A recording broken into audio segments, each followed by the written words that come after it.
Hello friends, today we are going to discuss regarding echocardiography findings in a patient with pulmonary arterial hypertension. As we have already discussed that pulmonary arterial hypertension causes RV pressure overload which will lead to hypertrophy over a period of time, and it will eventually lead to RV dilatation and failure if left untreated. So echocardiography basically reflects these changes. Coming to changes in right heart morphology. Number right ventricular hypertrophy. So chronic pressure overload leads to a right ventricular hypertrophy. So there is RV wall thickening and it is more than 5 mm in subcostal view. Number 2, right ventricular dilatation.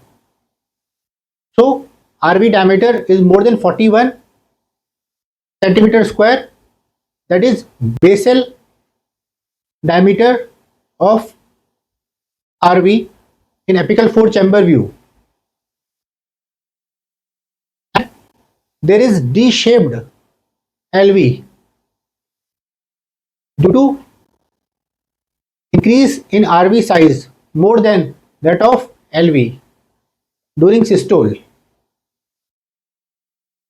Then third, reduced RV systolic function, that is reduced tricuspid annular systolic excursion less than 17 mm and reduced S dash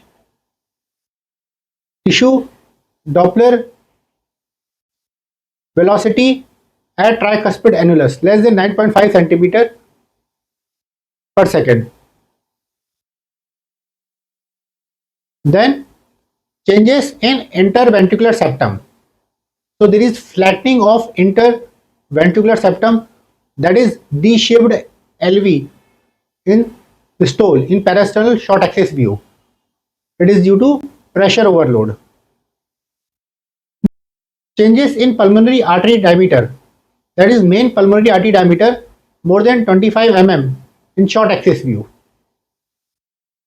Now coming to Doppler findings. So basically we would look for assessment of tricuspid regurgitation and pulmonary artery systolic pressure. So if pulmonary artery systolic pressure is between 30 to 50 mmHg, we label the patient to have mild pulmonary arterial hypertension. If it is between 50 to 70 mmHg, we label the patient to have moderate pulmonary arterial hypertension.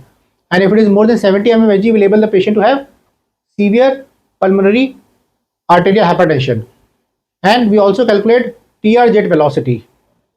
So if TR jet velocity is between 2.8 to 3.4 m per second, we label the patient to have mild pulmonary arterial hypertension.